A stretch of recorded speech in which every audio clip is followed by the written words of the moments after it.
여러분 안녕하십니까? 오늘은 욕심 같은 이야기를 좀 하려고 유튜브를 열었습니다. 다른 사람들은 다 늙어가도 저는 좀 안 늙어갔으면 좋겠어요. 그냥 이대로 그냥 쭉 살았으면 좋겠어요. 한 400년 정도 그냥 이대로 살았으면 좋겠어요. 그거 너 욕심이라고요? 그러면 유튜브를 보시는 분들만 한 400년 지금 그대로 살아가시도록 내가 길을 한번 빡빡 쏴드리겠습니다. 아시겠습니까? 오늘 유튜브를 여는 이유는 사람이 늙어가는데도 네 가지 경로가 있다. 여러 가지가 있겠지만 어쨌든 네 가지 경로가 있다라고 이거 과학적으로 데이터를 낸 게 있어서 알아봅니다. 대사형, 저건 돌려가는 거예요. 그 다음에 면역력이 낮아도 그렇고, 간이 나빠도 그렇고, 신장 기능이 떨어져도, 늙어가는 형태가 다 다르다. 이런 얘기입니다. 우선, 나이가 들면 다 늙어갑니다.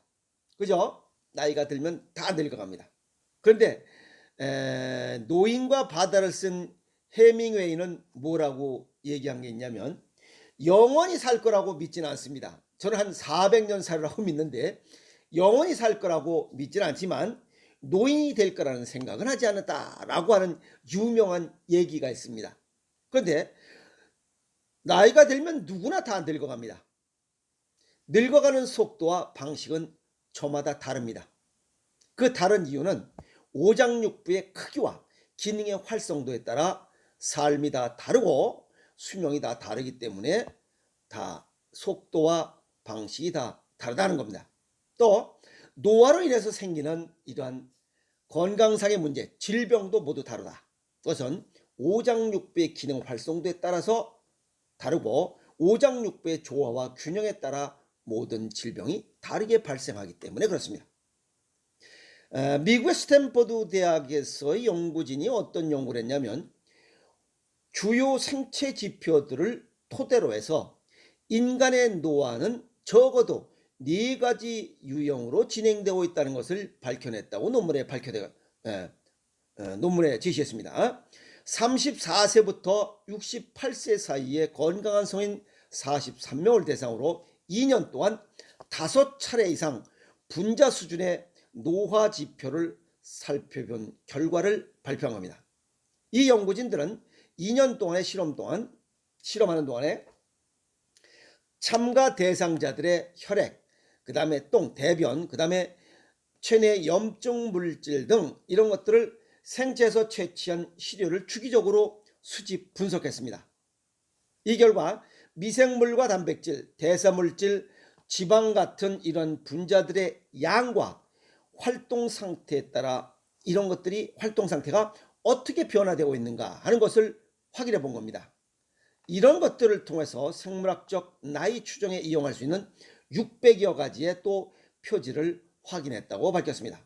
이러한 2년 동안에 분석하고 확인하고 또 피, 똥, 염증 물질들 이런 것을 분석한 결과 4가지 경로를 찾았습니다. 그게 뭐냐면 체내 물질의 증가, 그 다음에 감소 이런 것들이 연관된 대사형 이런 걸 대사 장애로 인해서 늙어가는 사람이 있고 또 하나는 면역 반응과 관련된 면역형, 즉 면역력에 따라서 늙어가는 사람이 다르고 간 기능과 관련해서 간 기능 저하 시에 어떤 문제가 생겨서 늙어가는 사람, 또 하나는 신장 기능의 문제로 해서 늙어가는 사람, 이렇게 대사형, 면역형, 간형, 신장형 4가지 유형으로 사람이 늙어가고 있더라 하는 결과를 찾았습니다. 또 연구진은 이 대사형 노화 경향을 보이는 사람들은 당뇨병과 같은 병증이 진행될 위험이 훨씬 더 높았고 나이가 들어감에 따라서 이런 대사형 노화 경향을 나타냈던 사람들은 당화혈색소 수치가 높아지더라. 즉 당뇨병이 잘 걸리더라 하는 겁니다. 또 사람들은 한 가지가 아닌 2가지 이상의 노화 경로를 동시에 밟을 수 있다는 점도 강조했고 여러 건강 위험에 복합적으로 노출될 수 있다. 한 가지가 아니라 1가지, 2가지 이상 복합적으로 발생할 수 있다 하는 것을 얘기했고 또 혈당 조절 호르몬인 인슐린이 잘 분비되는 사람과 인슐린이 잘 분비되지 않는 사람 간의 노화가 다르게 진행되는 것도 찾아냈습니다. 이것은 뭐냐면 이 인슐린이 잘 분비되는 그룹과 잘 분비되지 않는 사람들은 전체적으로 약 10가지 분자에서 뚜렷하게 차이를 보였다. 상당수가 면역 기능과 연관이 되시다. 즉 혈당 조절 호르몬이 잘 분비되는 사람은 정상 체온을 가질 수 있으나 이러한 혈당 조절이 잘 되지 않는 사람들은 면역 시스템, 즉 체온이 낮았다라고 이렇게 볼 수가 있습니다. 저체온을 가지고 있었다. 그래서 성인 질환이 발생할 확률이 훨씬 높았다라고 보시면 됩니다. 그래서 관찰한 2년 동안 모든 실험 참가자들이 노화 표지가 변화를 보인 것은 아니다라고 했습니다. 그러나 생활 습관을 바꾼 사람과 특히 식습관을 바꾼 사람들의 경우에 노화 표지가 한때 감소되기도 했다라고 하는 겁니다.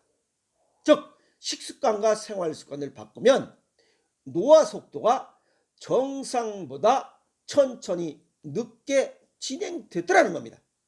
그러면 덜 늙어갈 수 있다는 거예요. 아시겠습니까? 그러면 식습관이 생활 습관보다 노화 속도를 더 늦출 수 있다라고 하는 결론이 나온 겁니다. 그래서 식습관을 강조하는 겁니다. 그래서 개인별 질병에 대비할 수 있고 이런 결과를 도출한 결과 개인별로 질병에 대비할 수 있고 노화를 늦추는데 아주 유용한 자료로 활용할 수 있다라고 이렇게 결론을 지었습니다. 이 연구에 참여한 스나이더 지도 교수는 자신도 직접 참여했어요. 해서 뭐 여러 가지 생체 시료를 수집하고 분석했습니다. 그런데 이제 안타까운 내용이 나왔어요. 자신의 평균적인 속도로 늙어가고 있다는 것에 놀란 겁니다. 좀 더 좀 덜 늙어갔으면 했는데 보니까 다른 사람보다 똑같은 수준에 늙어가고 있더라는 게 아쉬워했습니다. 그래서 바로 그 결과가 나온 시간과 동시에 운동을 열심히 하고 있다고 밝혔습니다. 운동들 하세요. 그리고 식습관 바꾸세요. 동양의학적 소견을 정리하면 대사형 이 노화는 심장과 연관되어 있어. 이 심장과 연관된 뿐만 아니라 대사는 3가지 장기와 관련되어 있어요. 혈액 생산은 콩팥, 그 다음에 혈액 보관 해독은 간장, 그 다음에 운영, 정맥 혈관을 통해서 이 혈액을 운용하는 것은 심장과 연관이 되어 있어요. 그래서 3가지 장기가 연관되어 있다. 기능이 떨어지면 대사형으로 인한 노화가 진행됐다. 이렇게 볼 수 있고 또 하나는 면역력이에요. 면역형, 요거는 면역형으로 인한 노화가 진행되는 사람들은 몸이 차가운 사람이에요. 정상 체온을 갖지 못하는 사람들. 아시겠어요? 그 다음에 간 기능, 이건 스트레스와 노폐물 배출 해독, 분해 배출하는 기능이 떨어지면 즉 화딱지 스트레스를 많이 받으면 간 기능이 망가지면서 간 기능 저하로 인한 노화가 진행된다. 이렇게 볼 수가 있고 또 신장염, 이건 스트레스, 그 다음에 독성 해독이죠. 그 다음에 노폐물, 수분, 혈압 조절, 호르몬 조절 기능이 떨어졌을 때 신장 기능 저하로 인한 노화가 진행될 수 있다라고 하는 내용을 정리한 겁니다. 물론 이 대사형, 면역형, 간형, 심장형 모두가 오장육부의 조화와 균형이 깨졌을 때 나타나는 노화의 진행입니다. 그래서 오장육부의 조화와 균형을 맞출 수 있다면 무엇으로? 식습관과 생활습관으로 오장육부의 조화와 균형을 맞출 수 있다면 이 4가지 대사형으로 인한 늙어감, 나이 들어감도 늦출 수 있다는 겁니다. 이 4가지 늙어감의 노화에 공통 적용되는 사항이 하나 있습니다. 그것이 바로 모세혈관이에요. 모세혈관의 순환장애, 기능 여부에 따라서 이 대사형, 면역형, 간형, 그 다음에 신장형의 늙음, 나이 들매 관여하고 있다는 겁니다. 이 모세혈관의 기능에 문제가 생기면 영양소와 산소 운반에 장애가 생겨서 세포가 늙어가고 조직 간의 물질 이동과 체온 유지가 곤란해져서 정상 체온을 유지 못해서 우리 몸은 서서히 늙어가고 다양한 성인병, 암, 고혈압, 당뇨, 고지혈, 비만에 노출될 수 있고 또 면역력 저하, 정상 체온을 유지할 수가 없습니다. 왜? 이 모세혈관은 가로 세로 얼마나 써요? 1mm 간격으로 우리 몸을 감싸고 있어요. 그리고 여기 눈, 뇌, 그 다음에 심장, 췌장, 신장 중요 장기가 전부 다 모세혈관으로 덩어리가 되어 있기 때문에 여기에 순환장애, 이 오장육부 중에 오장의 기능에 문제가 생기면 혈액순환장애로 인해서 모든 체온이 저체온이 오면서 염증이 생기고 이런 문제가 발생하는 거죠. 그러므로 인해서 노화가 빠르게 진행된다, 이렇게 정리할 수가 있습니다.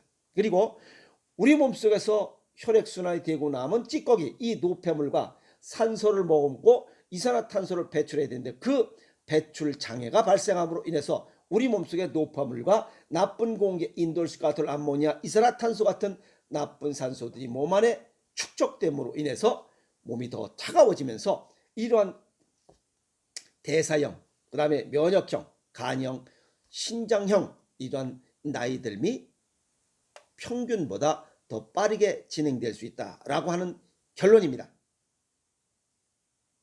그래서 이런 네 가지 유형, 대사형, 면역형, 간형, 신장형 이런 이 노화를 좀 더 줄이고자 하려면, 그러니까 천천히 늙어가려면 스트레스를 적게 받아야 됩니다. 스트레스를 받으면 지난번도 얘기했지만 이 모세혈관 내벽이 플러스로 전화로 바뀌고 적혈구는 마이너스로 그냥 들러붙어서 못 갑니다.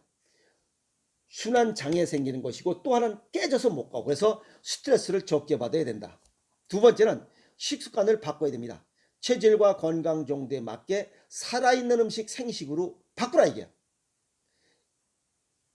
죽어있는 음식 먹지 말자는 거예요. 가공식품, 초가공식품, 인스턴트 음식, 그 다음에 식품 첨가물 들어간 음식들을 먹지 말고 살아있는 음식 생식으로 먹어서 맑은 피를 생산하고 간장, 심장에 전부 다 기능의 활성도를 높이자 이게요. 그 다음에 두한조결, 맨발로 걸어라입니다. 그리고 이미 몸 안에 생긴 찌꺼기들, 노폐물들, 혈전은 부항셀로 뽑아내자. 지금까지 수없이 해온 얘기와 전부 다 똑같습니다. 내용이. 노화를 늦출 수 있다. 아시겠어요? 지금까지 스트레스 줄이고 생식으로 식습관, 체질과 건강 정도에 맞게 생식으로 바꾸고, 그 다음에 맨발로 걷고 부항사일로 몸의 노폐물 찌꺼기를 뽑아내고 하면 노화를 늦출 수 있고 건강하게 살 수 있다. 이렇게 정리가 될 수 있어요. 지금 이 미국의 스탠포드대죠. 스탠포드대 연구진들이 얘기한 거나 지금 제가 수없이 수천 번 얘기한 이러한 스트레스 줄이고 체질과 건강 정도에 맞게 생식 먹어서 혈액순환 잘 되고 노폐물 부항셀로 빼버리고 발을 따뜻하게 해서 혈액순환을 원활하게 해서 건강하게 살자. 다 그 얘기가 그 얘기입니다. 스탠포드 대에서는 영어로 얘기한 거고 저는 한국말로 한 거고 차이가 그것밖에 없어요. 내용은 똑같잖아요. 그래서 여기 이제 중요한 것은 식습관을 바꾼 사람들 경우에 노화 표지가 감소하는 경우가 발생했다라고 합니다. 식습관과 생활습관 아시겠어요? 식습관을 우선적으로 바꾸는, 하루 한 끼 생식으로 살아있는 음식 생식으로 바꾸는 이것부터 실천한다면 서서히 안티에이징, 서서히 늙어가고 또 다른 사람 평균치보다 젊게 살아갈 수 있다라고 정리했습니다. 아시겠습니까? 영원히 살 거라고 믿지는 않지만 노인이 될 거라고 생각하지 않았던 해밍웨이처럼 그냥 늙지 않도록 또 건강하게 살도록 노력하면 또 좀 멋있고 젊게 살아가지 않겠나라고 생각하면서 오늘 이런 내용을 정리했습니다. 아시겠습니까? 덜 늙어가는 것, 그것도 행복입니다. 화이팅!